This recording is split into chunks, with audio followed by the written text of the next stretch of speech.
Hello everyone, my name is Chris and welcome back to another game review. Today I'm gonna be reviewing Amnesia Rebirth, and as usual I'm quickly gonna go through the story of this game to tell you in short what this game is all about. Then I'm gonna share my own opinions and thoughts about this game, so in case you didn't play it, one big spoiler alert across the screen. Yeah, just click away from this video and come back after you play a game. If you want to, if you don't want to, you don't have to, it's totally okay. But if you really are interested in my opinions and thoughts about this game right now, then stay with me till the end of this video and let's get started.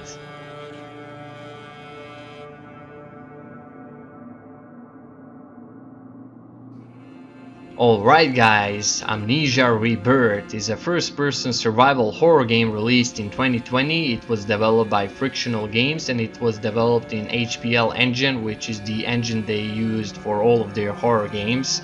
This is third game in Amnesia series, and it's a sequel to first Amnesia The Dark Descent. Even though the game is not too much connected to the first game, it is still its sequel. And this time we're put in boots of Anastasia Trinion. I'm sorry if I pronounced her surname wrong, but in short they call her Tassi, and that's the main character, the main protagonist we play with. So the game starts off by showing her in a plane with her husband and rest of the crew. The game is set in 1937 and they are headed to this archaeological expedition to explore these ancient ruins or something in the desert. And while on the way there, their plane crashes, and just before the plane crashes, Tassie starts having these visions of this weird dimension that she sees through the window of the plane. Plane crashes, she wakes up trying to figure out what happened, where did everyone go, and that's pretty much where the game starts. And she from that point on tries to survive and look for her husband and other crew members and what happened to them. But this is where things get really tricky. As she goes through all that, she slowly starts to remember that she's been with them. Now you might think, how is that possible? How is she on the plane unconscious waking up at the start of a game if she already has been with the rest of the crew when they crashed in the first place? Well, believe it or not, but at one point of the game you realize that she went through the portal that teleported her back to the plane crash, and that is exactly what gave her an amnesia, and that's why she doesn't remember things. And I was pretty fascinated when the story came to that point. I was wondering through the whole game, how the hell she remembers things if she wasn't there in the first place. So yeah, she goes through that portal and portal gives her an amnesia. Also, she finds out that all of the crew members are either dead, including her husband, or they turned into those ghoul monsters that you'll have to run and hide from in the game. And sad news is that she's also turning into one. Now, when they crashed with the plane, there's this blue ghost that will appear in this game's story. Through the game you will be able to see this ghost lady. So she's apparently goddess of that place, of that archaeological place that they wanted to explore. And that goddess made them drink water from some well.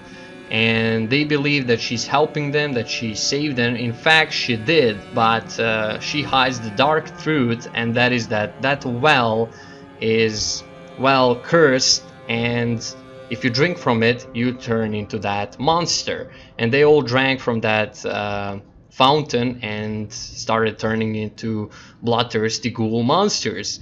And Tassie is through the whole game trying to survive on her own, trying to find answers on all her questions. And in the end she realizes that that goddess is actually not good at all. All she wants is her baby, and that's also something she forgot about, that she was pregnant when they started going on this expedition. So you literally play as a pregnant woman in this game, and all that goddess wanted is her baby. And I don't know why game never really explains it, or I didn't get it. There is a lot of these letters and documents that you can find through the game, and there's a big part of the game in those documents, but I didn't really bother reading all of them. So yeah, that probably maybe explains why that goddess wanted the baby. But yeah, I think it just turns out that this goddess wanted to be a mother in the ancient world or something, and never managed to have a child, and wants Tassi child, and of course Tassi doesn't want to give her the child. And the game has multiple endings. Actually, there are 3 different endings to this game, and all of them are pretty bad and depressive. You can just choose the less depressive ending, I would say. It's pretty much how it is with every Amnesia game, and in general frictional games. They really love depressive endings and atmospheres in their games, so it's no difference with this one. And yeah, it's a game that basically tells you the story about a mother that carries the child, and it tells you the story of a mother and her love for that child, because Tassi doesn't want to give up her child. She'll do anything she can to save herself and the child. And that's, I think, the whole message of this game. So in general, that's the entire story of this game. Now, I would say that the story was really good. I really enjoyed it. It was very well written. I really liked all the aspects of the story, all the mysteries that you uncovered through the game, and I really love how the story unwraps slowly as you go through the game. You don't know more than Tassi, so you literally are put in her perspective and you know as much as she does. However, I don't think that this game had better story than the original Amnesia: The Dark Descent. Definitely the best Amnesia story is with the first and original Amnesia: The Dark Descent. That Amnesia to me had the best story, and yeah, this one wasn't bad, but it wasn't good as the first game, definitely, but it's not bad at all. If you played first 2 games, I totally recommend you to check this one out. The story is really good, very well written, and I personally enjoyed it a lot.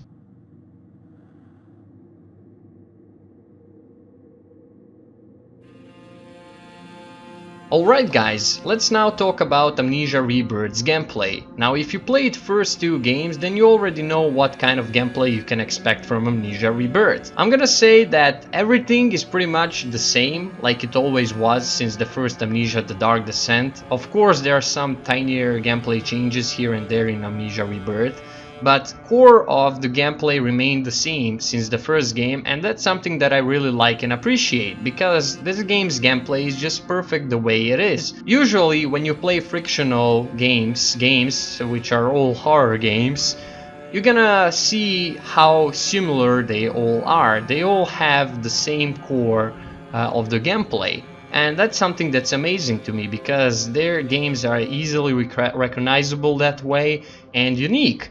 And it's no difference with Amnesia Rebirth. So just like in previous 2 Amnesia games, darkness and fear are your worst enemies, and of course bloodthirsty monsters that you can only run and hide from. In this game, you're completely defenseless. You got no access to weapons or whatever, just like in any other frictional games game. So you cannot kill those monsters or whatever, you can only run and hide. The only frictional games game that allowed you to kill monsters, actually the one that I played, is Penumbra Overture. Over there I remember you had a pickaxe and you could kill those dogs that were after you. You just had to punch them so many times, but they were possible to kill. But other monsters that chase you, of course not. You have to again hide and run from them, and it's the same thing in Amnesia Rebirth. You will be navigating through the darkness most of your time in this game, so you will have to look for the matches. Matches were in the first and second Amnesia game. They are used to lit the torches and light sources around you to illuminate the area where you move around and to reduce your fear from darkness. Since Tassie is pregnant, you can press X on your keyboard and she will check the baby in the stomach, and that way you can reduce the fear and sanity. And that's a replacement for London that was in the first two Amnesia games. It's also in this game, but you don't find it in that way that you can pick it up and drink it to calm down. Now you just check on the baby with the press of an X, and you can do that anytime, but the baby will often kick you in the stomach whenever you feel afraid, and you can check on a kid and reduce the fear. And if you don't use the light, if you don't use your lantern, that I'm gonna talk about in a real quick now, but yeah, if you don't use any light source in the darkness, screen will like get those black little things around, and scary things will start to appear on the screen rapidly, and that's the sign of panic. And those little jump scares can actually be pretty scary, and they can get you pretty good unexpectedly. It happened to me so many times, but sometimes it just doesn't work. When you get used to it, you expect it, you already know when it's gonna happen, those little jump scares in the dark caused by darkness, and they don't really scare you that much. But yeah, you also have lantern that you find in one point of the game, and just like in previous two Amnesia games, you will have to find oil for the lantern that drains fucking fast, guys. So lantern is good to use for a short amount of time. Full lantern lasts for like 3 minutes, I think, 5 max, and that's it, not even that much. So if you're gonna hold the lantern non-stop while navigating through the darkness, it's not gonna last long, and that's what I really like. The game really forces you to survive in the darkness and to really navigate it all the ways possible you can. That's where matches come in. Those are usually spread all around the levels in pretty obvious places. You just go around and explore levels. So each time you enter the new area in this game, you first have to explore it, so you figure out what you need to do or where you need to go. You also have this journal that has a bunch of different drawings and memories, and that way the game is telling you through the drawings what you should do to get to the next level, to get through that point of the game. And it's pretty creative how a game shows you that with that journal. I really like that design. And again, it's the same thing like in previous two Amnesia games and in all Frictional games. I played almost all of their games, and in every game you first have to explore the environment and everything that's in it to collect the things that you need to get through the level. Another thing that you will encounter in Amnesia Rebirth is an amulet. Now this amulet is like a little clock that is attached to Tassie's wrist, and when you press C, she'll pull it out and it will start ticking and glowing in a direction of a rift. Now this game, like I mentioned, has some weird dimension that you enter several times in this game, and exactly this amulet is used for that. It can open these rifts and like portals to that dimension, and you have to hold that thing in your hands if you want to get through it.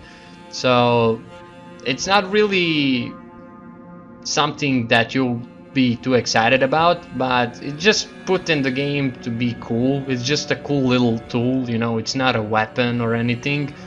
It's just a tool that allows you to go through these rifts, and that's it. Sometimes you'll have to deal with puzzles. Some are easier to figure out, some are harder to figure out. Some are extremely hard to figure out, and sometimes you'll spend 30 minutes or even an hour walking around figuring out what the hell are you supposed to do. And some of their puzzles are really hard. You really have to think, and they're really hardcore. The game's not gonna help you in any way. You really have to figure out everything yourself, and that's exactly, again, what I love about Frictional games. They really do know how to spice things up. So monsters are pretty terrifying in this game, man. I mean, they always were terrifying. All of the NPCs are terrifying in fictional games. They really know how to scare the shit out of you, and it's no difference with Amnesia Rebirth. Now, I used to be very scared of horror games when I was younger. I'm much less scared now, but it's still pretty scary, okay? This game knows how to get you. When you see that monster walking towards you, trust me, you will shut the fuck up, you won't breathe, and you will listen to its creepy steps coming towards you, his ugly breathing just walking around you. It's so creepy. The atmosphere in these monsters, it's really creepy, and it gives you goosebumps, man. Just, it's not really comfortable when you know that the monster is coming behind you, and he can spot you actually pretty easily. Once he sees you, he will fucking charge at you, pick you up, throw you across the room. You'll fly over to the other fucking dimension if he grabs you. It's not really nice, so you want to stay away from the monsters. So yeah, in short, that's the entire gameplay of this game. It's all based on fighting the darkness, hiding from monsters, exploring levels, and this game is primarily made to enjoy its story with some really good horror atmosphere, and that's what Amnesia Rebirth will deliver. Now again, original game is the best to me, but this one is my second favorite. This is definitely better than Amnesia Machine for Pigs. That's so far the worst Amnesia I've played out of all three.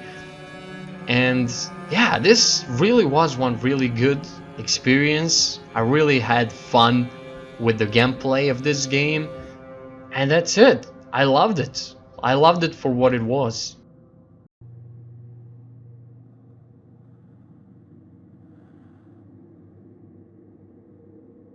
Alright guys, as usual, for the end, let's talk about Amnesia Rebirth's graphics and optimization. So, as you can see, this game doesn't look too impressive, and it's something that I expected. So I never expect cool, badass looking graphics from fictional games. They never make games like that, so the game definitely doesn't look bad, but it's nothing too special either. I think pretty much any mid-spec PC today can run this game, and I even think you could run it on low spec PCs without any problems. Anyway, I played this game on all ultra maxed out possible settings on 1080p resolution in 60 plus FPS, and these are my PC specs. My GPU is RX 5600 XT, 6GB GDDR6. My CPU is Ryzen 7 3700X, 3.60 gigahertz, 8-core processor, and my RAM memory is 16 gigabytes, HyperX, DDR4. So yeah, those are my PC specs that I used to run this game. The game didn't have any bugs or anything. Actually, there was few times that I had to restart the level. Sometimes it just bugs out and like door won't open or something like that. I don't remember exactly what it was about, but it happened only twice, and that's the only bug that I've encountered. After I loaded the save, the game worked fine completely, and yeah, there is no game-breaking glitches or bugs, frame drops, crashes, or anything. The game is very well optimized, works totally fine on my PC, and I had no problem with that at all. Alright guys, yeah, that's it. I said everything I wanted about Amnesia Rebirth. I hope you enjoyed this game review, and if you did, then go ahead and leave a like, share, comment, or subscribe if you want to. If you don't want to, you don't have to. It's totally okay. Also, you can join my Chris Facebook group. Link is down below in the description. I post all kind of stuff over there. Also, join if you want to. If you don't want to, you don't have to. It's totally okay, guys. And yeah, guys, I love you. I appreciate everything you've done for me and my channel so far. You're amazing. And I'll definitely see you in the next video. Chris out.